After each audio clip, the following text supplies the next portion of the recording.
जगाला शांतीचा संदेश देणारे महाकारुणी तथागत भगवान बुद्ध तलवारीच्या टोकावर आणि मनगटाच्या जोरावर स्वराज्याची निर्मिती करणारे राजे छत्रपती शिवराय, स्त्रियांच्या व बहुजनांच्या शिक्षणाचे प्रणेते क्रांतीसूर्य महात्मा ज्योतिबा फुले, आरक्षणाची मुहूर्तमेढ इथं पहिल्यांदा रोवणारे छत्रपती राजर्षी शाहू महाराज, जगातील ज्ञानाचा केंद्रबिंदू विश्वरत्न डॉक्टर बाबासाहेब आंबेडकर, जग बदल घालून घाव सांगून गेले मज भीमराव असं सांगणारे लोकशाहीर अण्णाभाऊ साठे, माझी जाऊ माता सावित्री, माता रमाई या सर्वांना माझे विनम्र अभिवादन।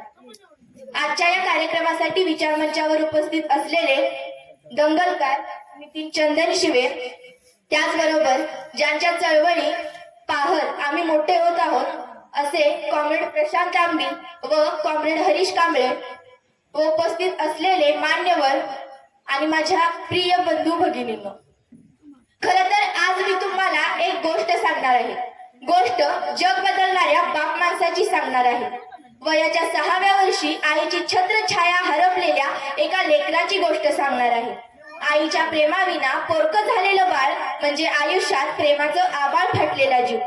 जगाच्या कोलाहलात आत्याच्या निगराणीखाली व रामजी बाबांच्या शिस्तीत हे बाळ घडत होतं, ज्याचं नाव होतं भीमराव रामजी सकपाळ म्हणजेच विश्वरत्न डॉक्टर बाबासाहेब आंबेडकर।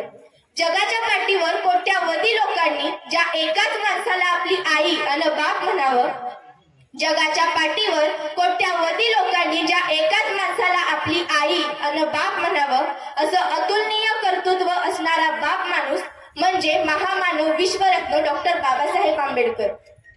भिवा आता लहानाचा मोठा होत होता। त्याला शाळेत घातलं पाहिजे, त्याला लिहिता वाचता आलं पाहिजे ही पिता रामजी सुभेदार यांची मनातून प्रबळ इच्छा होती।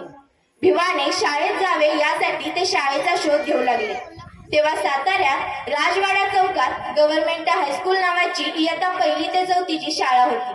आता या शाळेत भिवाला ऍडमिशन घ्यायचं हे रामजी सुभेदारांनी मनाशी ठरवलं आणि त्याचा त्या शाळेतला प्रवेश निश्चित केला। भिवाने शाळेत पहिलं पाऊल ठेवलं तो ऐतिहासिक दिवस होता 7 नोव्हेंबर 1900।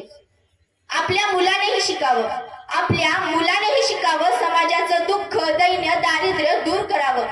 जातीमुळे मी जे सोचलं, समाजाने जे सोचलं आणि आजही सोचतो आहे, जातीवादाने सर्वत्र अस्पृश्यांची गुणवत्ता असूनही नाकेबंदी केली आहे, त्या विरोधात माझ्या मुलाने लढावं असं पिता रामजी सुभेदार यांना मनोमन वाटत होतं।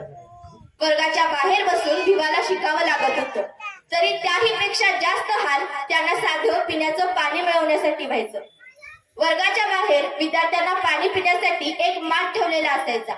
तहान लागलेले स्पृश्य विद्यार्थी माठातील पाणी स्वतः घेऊन प्यायचे, पण तहान लागलेल्या अस्पृश्य विद्यार्थ्यांना मात्र माठाच्या कडेला जाऊन थोडं अंतर ठेवून उभं राहावं लागायचं आणि शिपाई त्यांच्या उंजळीत वरून पाणी ओतायचा। मग त्या मुलांची तहान भागायची। बाबासाहेब लिहितात की त्या शाळेत जेव्हा अस्पृश्य विद्यार्थ्यांना बाबासाहेबांना तहान लागायची, दुपारी जेव्हा त्यांचे भाकरी खाऊन व्हायचे, दुपारी उन्हाच्या काळात भाकरी वाळल्यासारख्या व्हायच्या, त्या भाकरी खाताना घशाला तोटरे बसायचे, मग पाणी पिणे गरजेचे असायचे, नाहीतर घास छातीत रुतायचा, ठसका लागायचा। मग बाबासाहेब आणि त्यांच्या सोबतची मुलं पाणी पिण्यासाठी पाण्याच्या माठाकडे जायची। ही अस्पृश्य मुलं पाणी पिण्यासाठी पाण्याच्या माठाकडे येताना दिसली की शिपाई तिथून दूर निघून जायचा। तिखट चटणी भाकरीने तोंड जळणारी ही मुलं, घशाला कोरड पडलेली ही मुलं माठाच्या कडेने हात पसरून उभी राहायची। असा आज बराच वेळ जायचा।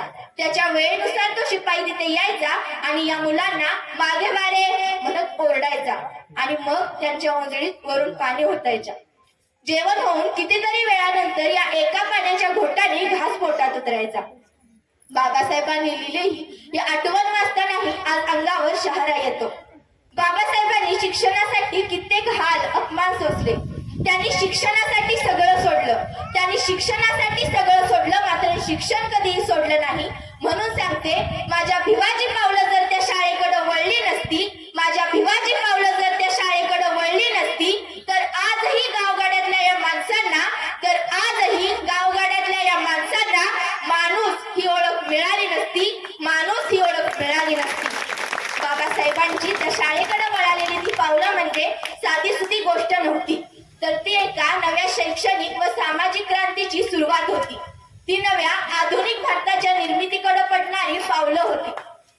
ज्या विद्यार्थ्याला वर्गाच्या बाहेर बसून शिकावं लागलं, त्याच विद्यार्थ्याचा त्या शाळेत दाखल झालेला दिवस आज शासनाला विद्यार्थी दिन म्हणून साजरा करावा लागतो. यासारखी प्रेरणादायी गोष्ट दुसरी काय असू शकते?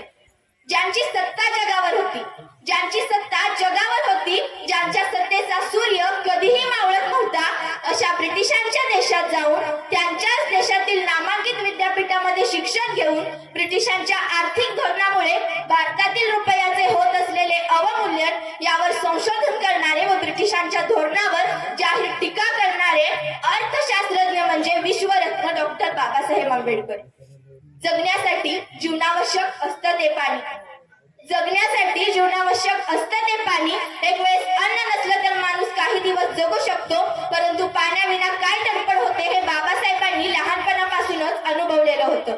जे पाणी निसर्गातून सर्वांना मुबलक प्रमाणात प्राप्त होतं, जे पाणी पिण्यास पशुपक्ष्यांना, प्राण्यांना, जीवजंतूंना सुद्धा अधिकार आहे, तो आपल्याला नाही. अस्पृश्यतेच्या नावाखाली आपल्या समतेचा हक्क डावलला जातोय हे बाबासाहेबांच्या मनात पक्क रुजलेलं होतं. आणि म्हणूनच या सामाजिक लढ्याची सुरुवात जीवनावश्यक असणाऱ्या व निसर्गाने उपलब्ध करून दिलेल्या पाण्यापासूनच करायची हे बाबासाहेबांनी मनाशी ठरवलं आणि सामाजिक लढाईचं रणशिंग फुंकलं.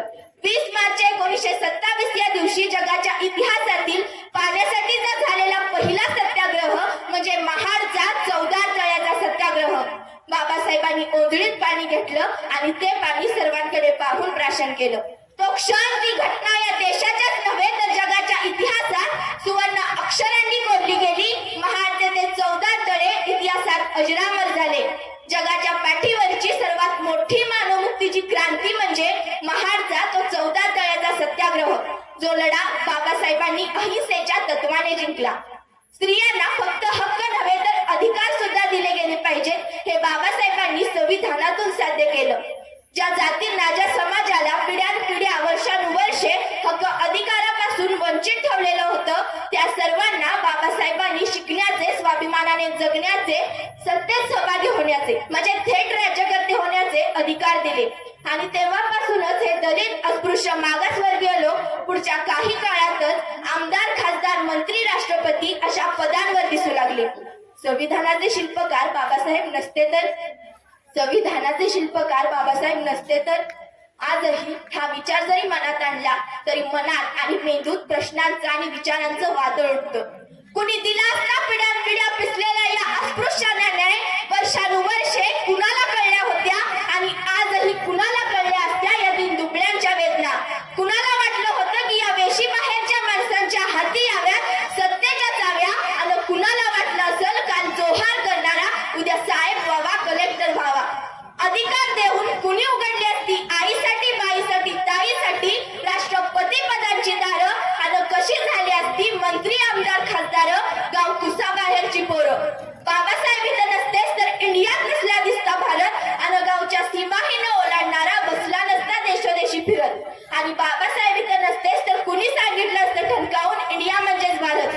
कोण म्हणालं असतं आदिवासींनो शहराकडे चला? कुणी दिला असता ओबीसी प्रवर्गाला जन्म? कोण धावला असता कामगारांसाठी? आणि कोण उभा राहिला असता समान वाटा देऊन साऱ्या बहिणींच्या पाठी? म्हणून सांगते, जगावरचा प्रभाव म्हणजे आंबेडकर, समतेच्या वाटेवर निनादणारे नाव म्हणजे आंबेडकर, विश्वातील ग्रेट व्यक्तिमत्व म्हणजे आंबेडकर, जगातला यशस्वी ब्रँड म्हणजे आंबेडकर, मानवतेचा स्वीकार म्हणजे आंबेडकर, मानवतेचा स्वीकार म्हणजे आंबेडकर. कुणी कितीही नाकारले, तिरस्कारले तरी, कुणी कितीही नाकारले, तिरस्कारले तरी प्रत्येकासाठी अखेरचा आधार म्हणजे आंबेडकर, प्रत्येकासाठी अखेरचा आधार म्हणजे आंबेडकर. काळजावर लिहून ठेवा आंबेडकर, काळजावर लिहून ठेवा आंबेडकर. एवढे बोलते महामानवांच्या जयंतीनिमित्त तुम्हाला सर्वांना शुभेच्छा देते. जय भीम, जय बुद्ध, जय भारत.